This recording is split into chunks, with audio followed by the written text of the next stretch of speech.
Democratisation of economy. আপনি খালি রাজনীতিতে ডেমোক্রেটাইজেশন করবেন আর অর্থনীতি আপনার পকেটে থাকবে, আপনার লোকের পকেটে থাকবে, democracy will not work. Democracy তখনই কাজ করবে আপনার রাজনীতি গণতন্ত্রায়ন হবে, অর্থনীতি গণতন্ত্রায়ন হবে, সমাজতন্ত্র গণতন্ত্রায়ন হবে, আপনার পরিবারও গণতন্ত্রায়ন হতে হবে। তখনই বাংলাদেশে আপনি গণতন্ত্র কাজ করবেন। এই গণতন্ত্রের অর্থ হল সকলের জন্য সমান অধিকার। বাংলাদেশের অর্থনৈতিক কর্মকাণ্ডে প্রত্যেকটি নাগরিকের অংশগ্রহণের সমান অধিকার নিশ্চিত করতে হবে। সবাই যার যার অবস্থান থেকে অর্থনীতিতে, রাজনীতিতে, সমাজে অংশগ্রহণ করার ব্যবস্থা থাকলে সেটাই হবে গণতন্ত্র। আমরা খালি ভোট দিয়ে নির্বাচিত করলাম, এটা একমাত্র গণতন্ত্র না। তা আমাদেরকে যারা আমরা রাজনীতি করি, যারা আমরা দেশের পলিসির কথা বলি, আমাদেরকে এগুলো অনুধাবন করতে হবে, ধারণ করতে হবে এবং নিশ্চিতভাবে ডেলিভার করতে হবে। এখন খালি আপনি রেটরিকের মাধ্যমে রাজনীতির দিন শেষ হয়ে গেছে।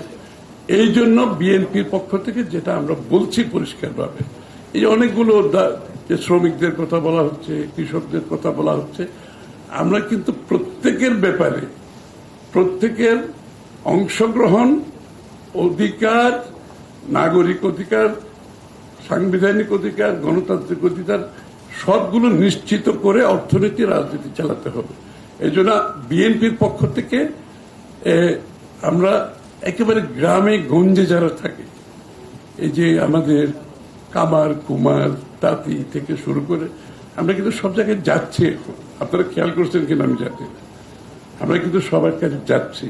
আমরা কিন্তু এদেরকে আগামীর অর্থনীতিতে অংশগ্রহণ কিভাবে নিশ্চিত করতে পারি, তাদের উপর সরকারের বিনিয়োগ কতটুকু হতে পারে, যে তাদেরকে আমরা টেকনিক্যাল সাপোর্ট দেব, তাদেরকে আমরা ফাইন্যান্সিয়াল সাপোর্ট দেব, তাদেরকে আমরা ডিজাইনিং সাপোর্ট দেব, তাদেরকে আমরা ব্র্যান্ডিং সাপোর্ট দেব, তাদেরকে আমি মার্কেটিং এর প্ল্যাটফর্ম দেব, লাইক অ্যামাজন, আলিবাবা যেগুলো আছে। আপনার প্রত্যেকদিন অ্যামাজন কিনতেছেন না? আমার দেশের, সারা বিশ্বের, আমি থাইল্যান্ডের কোন গ্রামে কি হচ্ছে আমি অনলাইনে কিনতেছি না? বাংলাদেশের কেন পারবেন? আমাদের যারা কুটির শিল্প যারা কেন পারবে না? তাদেরকে গভর্নমেন্টের সাপোর্ট দিতে হবে। ওখানে আমি নিজে ভিজিট করেছি থাইল্যান্ডে, ওদের গভর্নমেন্ট সাপোর্ট দিয়ে প্রোডাক্টকে ব্র্যান্ডিং করে এমন জায়গায় নিয়ে আসছে, ওর গ্রামে বসেও বিক্রি করতেছে অ্যামাজনে, আলিবাবায়। আমরা সেই সাপোর্টটা দেব, আমরা সেই বাজেটটা করব। বিএনপি সিদ্ধান্ত নিয়েছে বলে আমরা কিন্তু অলরেডি কাজ শুরু করেছি।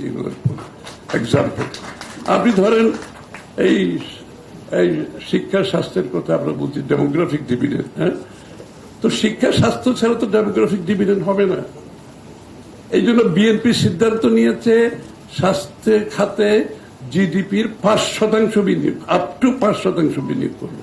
এখন মাত্র 1% নিচ্ছে, তাও আবার চুরি করে ওটাও শেষ।